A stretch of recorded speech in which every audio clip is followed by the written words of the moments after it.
Today we will talk about foreign policy and its determinants, and what are the state and non-state actors in a foreign policy or international politics that shapes the nation's path and how it goes.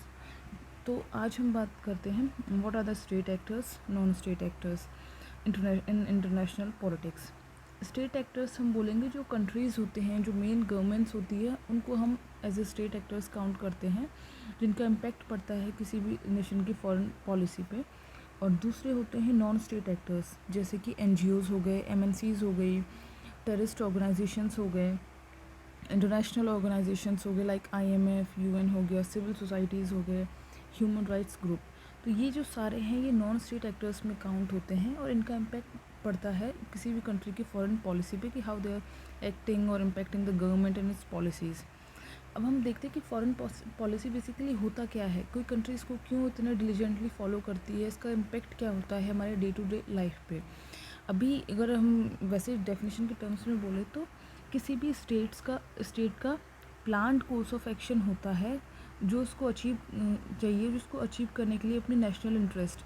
Like हम अगर बात करें कि India है, हमारा oil import जो main हमारा trade हम करते हैं उसमें हमारा ट्रेड डेफिसिट है with the gulf Nations and all. और हमारा जो डेफिसिट, हमारा जो बजट जो फाइनेंसिंग में जाता है वो ऑयल के कारण ही जाता है, क्योंकि हम ऑयल इंपोर्टिंग कंट्री है, हमारे पास ऑयल के रिसोर्सेज है नहीं. तो हम चाहते हैं कि हमारा इन फ्यूचर हम इलेक्ट्रिक कार्स या फिर हाइड्रोजन, ये सारी चीज़ों का यूज़ करके हम व्हीकल्स में यूज़ करें. लेकिन उसके लिए भी हमको मैन्युफैक्चरिंग, हम चाहते हैं कि कोई भी कंपनी जो इंडिया में आए वो मैन्युफैक्चरिंग इंडिया में करे, जिससे एम्प्लॉयमेंट बढ़े, जॉब्स मिले और हमारा ये ऑयल इंपोर्ट्स का जो वो है वो भी डिक्रीज़ हो. ये हमारा कोर्स ऑफ एक्शन है. तो इस चीज़ के ऊपर हमने डिसाइड किया कि हमें ये काम करना है. तो ये हमारे फॉरेन पॉलिसी का बेसिक हो गया. अभी जैसे आपने कुछ दिन पहले देखा होगा कि टेस्ला जो भी है एम कर रही है, वो मे बी इंडिया में आ सकती है अभी कमिंग मंथ्स में, अपनी फैक्ट्री लगाएगी, वो करेगी. वो इतने सालों से क्यों नहीं आई थी, क्योंकि ये हमारी जो वो चाहते थे कि they were manufacturing Tesla cars in China, but वो सिर्फ इंडिया में सेल करना चाहते थे. तो इंडियन गवर्नमेंट उस चीज़ के लिए रेडी नहीं थी, क्योंकि हम चाहते थे हमारी ये इसका हिस्सा है कि manufacturing should be done in India. लेकिन अभी वो धीरे धीरे मान गए.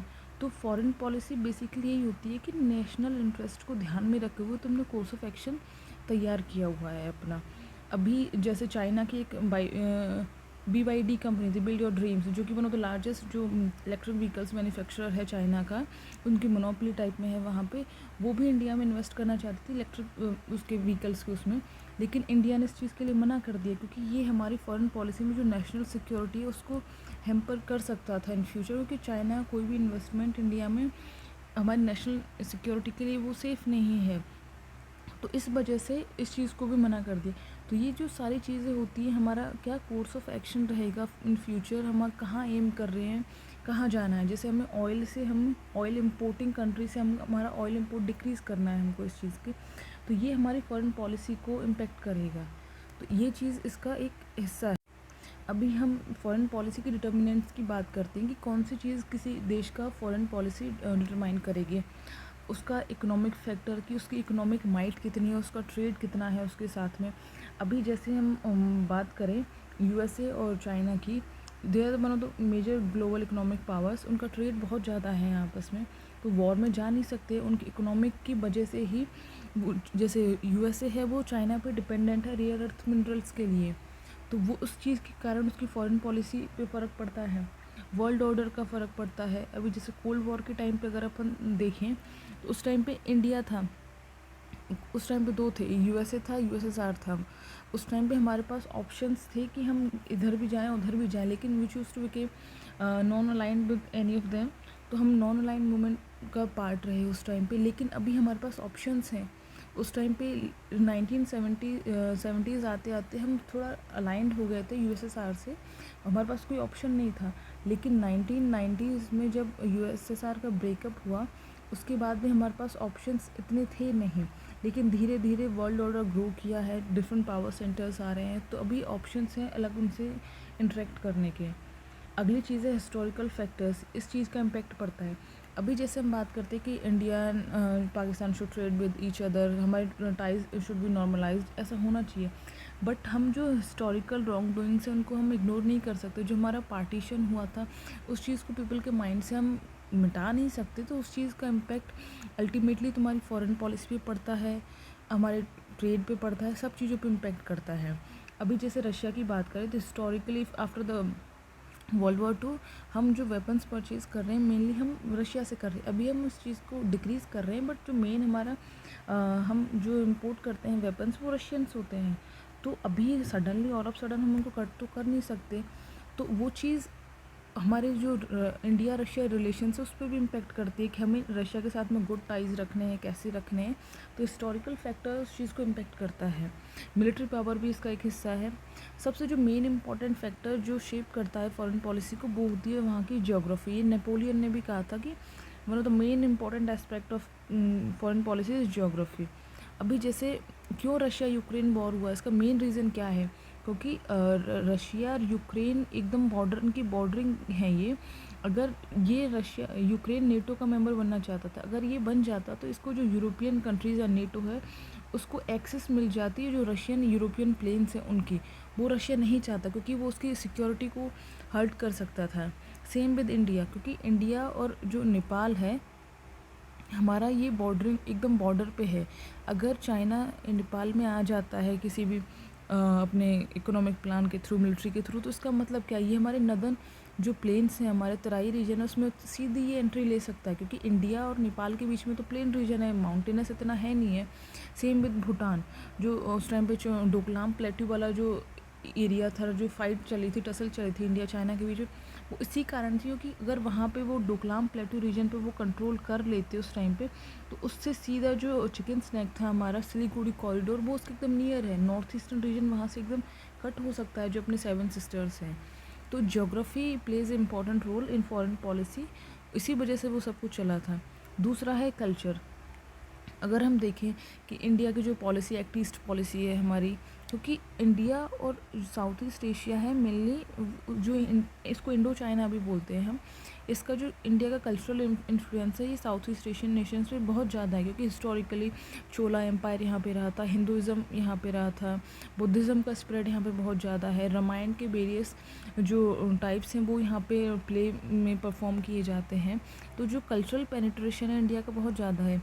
Same with Turkey and Azerbaijan, जैसे अभी आपने पास्ट में देखा था कि अजरबैजान और अर्मेनिया का फाइट चल रहा था, but Turkey was always supporting Azerbaijan क्योंकि इनकी लैंग्वेज सिमिलर है, कल्चर भी सिमिलर उसमें आता है। तो ये चीज़ें इम्पेक्ट करती हैं किसी भी कंट्री की फॉरेन पॉलिसी को। पॉलिटिकल पार्टीज़ और पावर में इनका भी फ़र्क पड़ता है क्योंकि हर पॉलिटिकल पार्टी की अपनी एक डिफाइंड आइडियोलॉजी होती है, वो इसको फॉलो करते हैं। अभी जैसे इंडिया की अगर हम बात करें, यूएसए की बात करें, जैसे यूएसए को देखते हैं हम, अगर जिस टाइम पे अभी डेमोक्रेट्स की गवर्नमेंट है यहाँ पे जो बाइडन की, बट ये इतने एंटी चाइना नहीं है जितने कि रिपब्लिकन्स थे। जैसे कि डोनाल्ड ट्रंप के टाइम पे ट्रेड वॉर स्टार्ट हो गया था Russia and sorry China and USA के बीच में, बट वो अभी इतना है नहीं है क्योंकि डेमोक्रेट्स जो हैं वो रशिया के अगेंस्ट ज़्यादा हैं ना कि चाइना के, बट रिपब्लिकन्स वो चाइना के अगेंस्ट ज़्यादा थे। तो जैसे ही जो पॉलिटिकल पार्टी पावर में आती है उसकी आइडियोलॉजी और उसका जो किसको वो ज़्यादा वो करती है, वो चीज़ उसको इम्पेक्ट करती है वहाँ की फॉरेन पॉलिसी को। सो अगर हम जो मेन फैक्टर होता है यहाँ पे वो मैंने पहले ही बता दिया, ज्योग्राफी होता है। और ज्योग्राफी और उसमें भी जो अदर फैक्टर्स है वो साइज़ है कि किसी कंट्री का साइज़ कितना है, स्मॉलर नेशन है, बड़ा नेशन है, कितना है, तो साइज़ इम्पेक्ट करती है। वहाँ की पॉपुलेशन, अभी जैसे हम देखते हैं कि जापान है, जापान की पॉपुलेशन डिक्लाइन कर रही है। रशिया में आपने देखा होगा कि वहाँ पे अलग इंसेंटिव्स दिए जा रहे थे अगर किसी की फैमिली बड़ी है, आर्मी में वो बच्चों को भेज रहे हैं। आपने देखा होगा पुतिन ये चीज़ें कर रहा था क्योंकि वहाँ की पॉपुलेशन कम है और उसका इम्पैक्ट पड़ रहा था वहाँ की मिलिट्री पे, और वो अल्टीमेटली इम्पैक्ट करती कि ये यूक्रेन वॉर कैसे जाएगा, और वो फ़ॉरन उस पर। तो ये चीज़ें लॉन्गर रन में इम्पैक्ट करती हैं। मिनरल्स की बात करें, अभी जैसे जिस कंट्री के पास जो मिनरल्स है, अभी हमको जैसे यूरेनियम चाहिए, कुछ चाहिए तो हमारे कज़ाकिस्तान हो गया, ऑस्ट्रेलिया के साथ हम अच्छी रिलेशन करने की कोशिश करते हैं। हम ऑयल इंपोर्ट्स करते हैं गल्फ़ नेशंस से, तो गल्फ़ नेशंस के साथ में हम हमेशा चाहेंगे कि एक नॉर्मल टाइज बने रहे, कि परंतु जो लार्जेस्ट इंपोर्ट अप्रॉक्सीमेटली शायद 80% वो हमारा गल्फ़ कंट्रीज से होता है। तो सऊदी हो गया, ईरान हो गया, इराक हो गया, इन सब से हमको रिलेशंस ठीक रखने हैं। एक लोकेशन का इम्पैक्ट पड़ता है कि कोई कंट्री कहाँ सिचुएटेड है। अभी जैसे इंडिया है, एकदम इंडियन ओशन के हम टॉप पे सिचुएटेड है, तो ये इंटरनेशनल ट्रेड रूट है एक इंडियन ओशियन, तो ये हमारी एक पॉजिटिव इसका साइड है। टेरेन का इम्पैक्ट पड़ता है, जैसे कि नेपाल एकदम हिमालय के फुटहिल्स में लोकेटेड है ये, तो इस चीज़ का फ़र्क पड़ता है। तो ये सारे जो फैक्टर्स होते हैं, इकोनॉमिक हो गया, पॉलिटिकल हो गया, हिस्टोरिकल हो गया, मिलिट्री पावर हो गई, ये सारी चीज़ें डिटर्मिनेंट्स है किसी भी कंट्री की फॉरेन पॉलिसी का, कि वो अपनी फॉरेन पॉलिसी कैसे शेप करेगा अपने नेशनल इंटरेस्ट में। That's it for today.